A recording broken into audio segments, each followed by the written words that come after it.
Hey everyone, Yan Zhao back again. Another car comic book video review. Today, just got news on what's up with episode 3 from Allegiance Art. So why not review the episode 2s? Minus Red Rooster.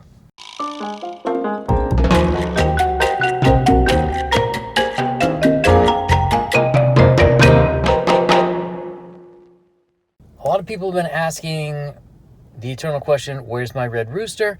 But also, what the heck happened to this series at Walmart? It seemed to drop off the map. They launched in May, and the second issue came out, I can't really remember. It's been so long.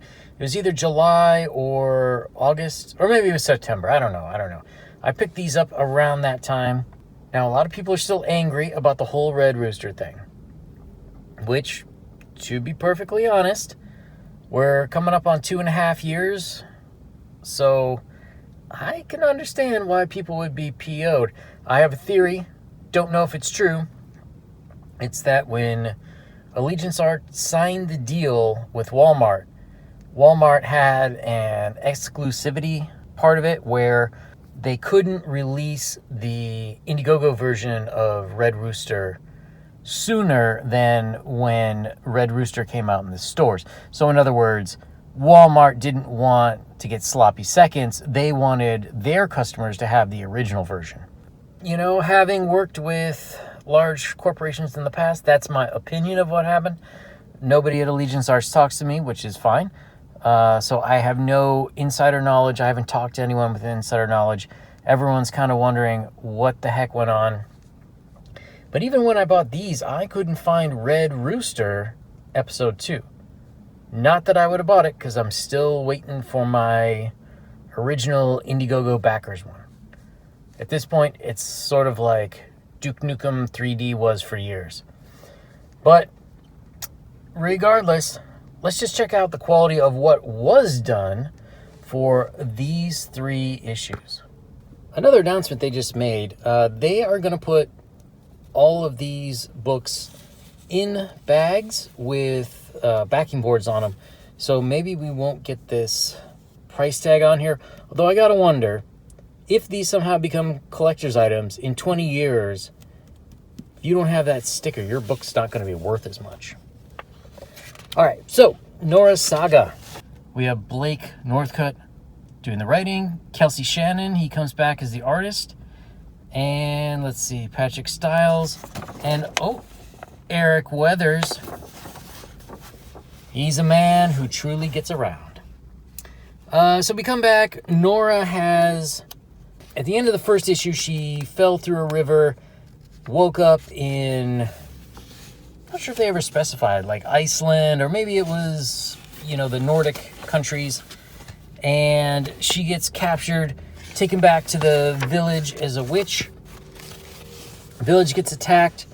She hangs out. She tries to save them. Well, I shouldn't say she tries to save them. She tries to save herself mostly. But she eventually gets to talk to the town shaman or medicine woman or whatever, who tells her, you got to go on a quest. They send her on the quest. So this issue overall was pretty nice. One thing that's interesting is the art seems to get better as it goes along. Like, let me flip back to the beginning here. I don't know what it is. It kind of looks different than issue 1. Now, I have issue 1. I went back and I looked, and it kind of looks the same, but I don't know. I get a different feeling, and I haven't been able to identify why. Maybe it's just me. Maybe it's more rushed. But if it's rushed, it's not lesser quality. It's just, I don't know. There's some kind of quality that I can't identify. Like maybe something with the inks. Although it was inked in a similar style. So, I don't know. Not that it's bad, it's just something struck me as different or off or whatnot. So overall, we've got continuation of quality The story's good. I've had some people say, oh, well, I don't really care about a 14-year-old Canadian girl. Fair enough. But it is, in my opinion, well written. Kelsey Shannon pretty much always turns in some good art. And I really like the colors. I think Kelsey did the colors for this issue. And I'm not sure why. I remember Allegiance Art was looking for more people to do the coloring, which at the time I kind of assumed was going to take the pressure off of Mitch and Elizabeth Breitweiser. But I don't know. This must have taken him forever. Pencil, ink, and color everything. That's crazy. So we end up, she is setting off on a quest with this girl and not this awesome huge guy with this boy. So yeah, good luck with that. And then there may or may not be something up with the phone. So it's clearly running down on battery, as you would expect a cell phone would do. But the question is, just by this panel placing for the close-ups, I would expect that maybe when she runs out of battery, something happens.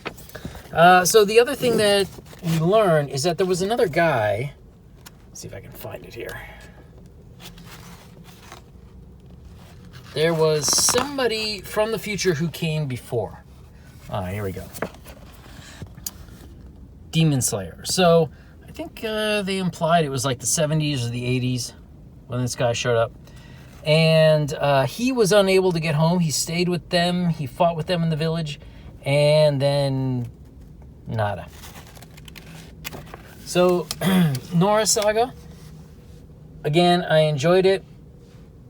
Issue 3. They've said the issue 3s are supposed to be coming out now in February, even though they were supposed to come out this month. And I think before they were supposed to come out in November. Is it coming out? I don't know. But Norahs Saga. I would certainly like to see how it ends. I would like to see more. I would like to see more quickly. But hey, I guess we'll get what we can take. We have issue 2 of the Futurists. Now, I have to say, out of the 4, because I haven't seen Red Rooster, Futurists was probably my favorite, although I do enjoy the other 2. The Futurists was Patrick Stiles as the writer, Butch Guise artist. It's kind of funny because I forgot who Butch was. I know that Mitch hired him for this. I was like, man, that name sounds familiar. And, whoa, he was doing a lot of OG X-Men back in the day, I think mid to late 80s. So he's been around quite a while, and I went back and I saw those issues, and it's like, wow, I really like the development over the years.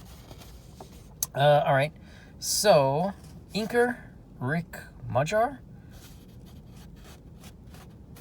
Hungarian word for hungry.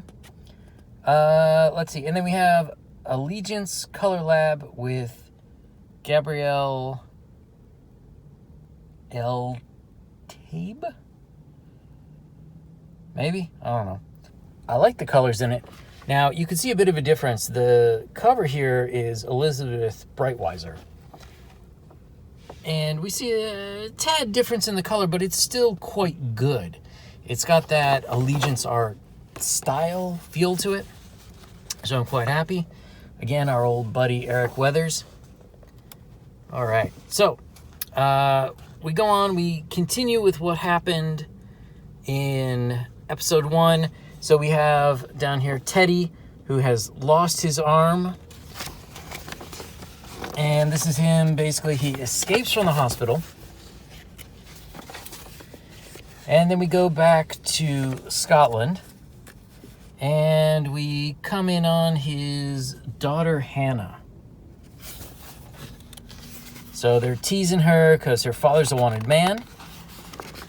And he had no luck, no love, whatever, in the India campaigns. So Hannah basically has enough. And she gets a message from her father. And she takes off. She's going to go find him. Her dad, on the other hand, still in India.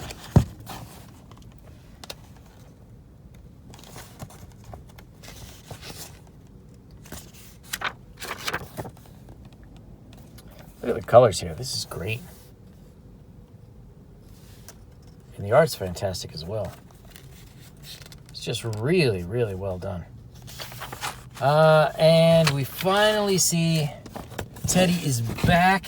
He's sort of an underworld figure now, and he's got his new robotic arm. I guess we'll have to wait till the next issue to see just exactly where that happened. Oh my God. The next thrilling episode arrives in September. Okay, so almost 6 months later, we'll get issue 3, Deadly Crossings. So again, I quite like it. Reeves has not returned. Maybe he'll be in the next one. You got Teddy, you got Hannah, and I guess that's all you really need. So The Futurists, I really like this book. I wish it were coming out more often because I would definitely like to buy it and read it more. All right, the last one in the series, Bass Reeves. Bass Reeves, I think, is very hit or miss for a lot of people. Western comics don't seem to be as popular as certain other, like maybe adventure type genres. And also the style, it's very stylized. If you don't like it, I can see why you wouldn't be that into it. I kind of like it, even though we'll see as we go along. Some things are a little strange with it. So it's written by Kevin Reeves, David Williams art, the Gabrielle Eltabe again, Eric Weathers. What doesn't that man letter? All right, so we start off. You got Bass. He's bringing in more guys, and we find out that he actually lived with the Seminole Indians, so he got along well. And then the most important part of the story is we see that his son is kind of turning to a life of crime. Now, he steals a piece of candy. He's dared to do it, and he sort of feels like he has to because his dad's the man. He's the manliest man in this part of the country. So, of course, his mom is yelling at him. I really like the quality, the emotive quality. But then we get to things like here, and like, man, her head is giant. So, while it's very expressive and it conveys emotion, some of it's just like, should be, that big. But at any rate, Dad comes back. He hangs out with the pastor, tries to get a little perspective. We find out some more trouble with Indians and settlers.